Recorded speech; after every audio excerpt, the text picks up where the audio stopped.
So hi, I am Insha and आज से NEET को 224 डेज बचे हैं। तो बहुत ज़्यादा टेस्ट सीरीज़ को लेके मैं भी बहुत ज़्यादा कंफ्यूज थी। तो मैं सोची आप लोगों को भी मैं बताऊं।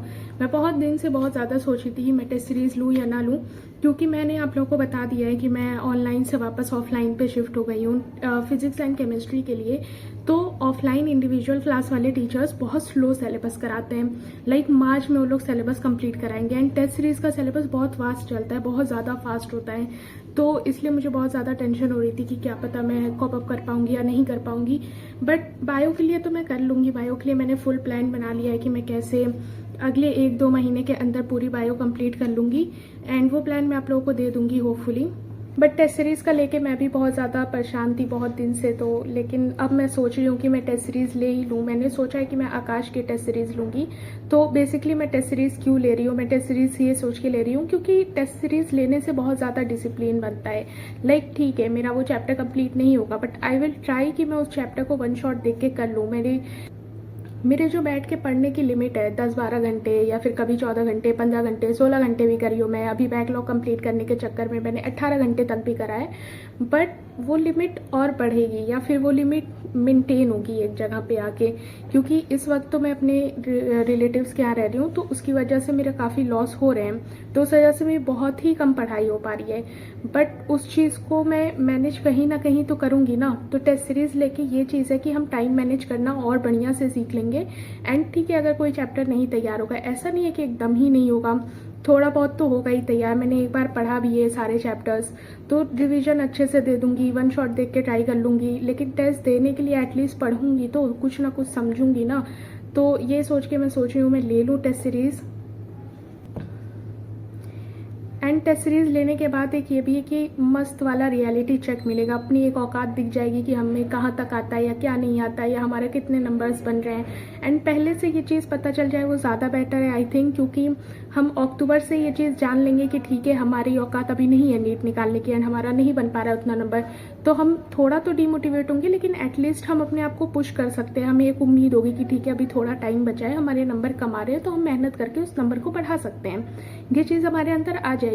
लेकिन अगर अभी हम टेस्ट नहीं लेंगे एंड हम वेट करेंगे कि ओके हम मार्च में लेंगे, हम फेब में लेंगे, तो अगर हम ऐसा कर देंगे ना कि जनवरी में जाके टेस्ट सीरीज ले सिर्फ और सिर्फ लास्ट वाली, तो मुझे ऐसा लगता है कि उसमें अगर नंबर कम आएगा तो एक तो बहुत बड़ा डिमोटिवेशन आएगा, हाई चांस है कि हम प्रिपरेशन ही छोड़ दें। एंड ये भी है कि फिर उसके बाद हम ट्राई नहीं कर सकते, हमारे पास टाइम ही नहीं होगा कि हम इतना ट्राई करें। अगला टेस्ट भी देने को होगा एंड हम ट्राई नहीं कर पाएंगे, हम टेस्ट भी छोड़ देंगे, हम नीट भी छोड़ देंगे। तो ये सोच के मैं अभी ले रही हूँ टेस्ट सीरीज अक्टूबर से। एक बार मैं दिवाली के बाद घर से आ जाऊं, क्योंकि दिवाली पे मेरा हॉस्टल बंद होता है 10 दिन के लिए, उसके बाद मैं आके टेस्ट सीरीज तुरंत ज्वाइन कर लूँगी। बाकी मैंने और कौन कौन सी टेस्ट सीरीज ज्वाइन कर रखी है, मैंने कर रखी है इंडिविजुअल क्लास की test series join, physics, chemistry और बायो की। एंड बायो का टेस्ट मेरा कल है तो मैं बताऊँगी आप लोगों को कैसा गया।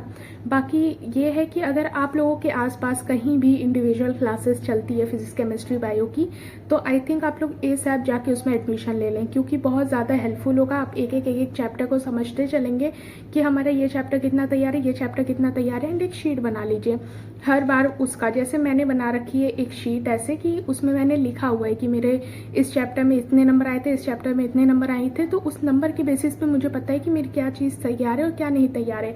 एंड मैं उसी के आगे ये भी लिखी हूँ कि मेरे किस टॉपिक से इस चैप्टर में सबसे ज़्यादा मिस्टेक हुई है। तो वो टॉपिक फिर मैंने हाईलाइट NCERT में भी कर रखा है, लाइक हेडिंग मैंने हाईलाइट कर दी है। तो ये छोटी छोटी चीज़ें मुझे हेल्प कर रही हैं एंड मे बी आप लोगों को भी करे। तो अगर आपको लेना है तो ये ले लें। बाकी बात कर लेते हैं मेरा पूरा दिन कैसा गया। तो मैं आज 11-12 बजे ही कुछ लाइब्रेरी आई थी एंड मुझे कुछ काम था थोड़ा, तो मैं उधर बिजी थी। बाकी मैं 1 बजे से पढ़ रही हूँ अभी एंड सेल वाला चैप्टर अभी रिवाइज करी हूँ मैं एंड मैं लंच करने रूम पे आई हूँ। बाकी अब मैं जाके सेल साइकिल वाला चैप्टर रिवाइज करूँगी एंड फिर मुझे यहाँ से जाने में, जहाँ मैं रह रही हूँ इस वक्त, वहाँ पे टाइम लगता है काफ़ी, तो इसलिए मैं सवेरे ही चली जाती हूँ उधर। बाकी अभी तो मैं रूम पे ऐसे ही आई थी। एंड मैं एक छोटा सा चैलेंज लेने के भी बारे में सोच रही हूँ। अभी मैं सोच रही हूँ कि मैं वो लूँ या ना लूँ, मे बी वो चीज़ मेरे प्रिपरेशन में हेल्प करेगी या नहीं करेगी। तो एक बार मैं वो सारी चीज़ें सोच लूँ, फिर मैं आपको बता दूँगी कि कल परसों में कि वो चैलेंज मैं ले रही हूँ या नहीं ले रही हूँ। सो यार that is it for this video. Thank you so much for watching. Bye.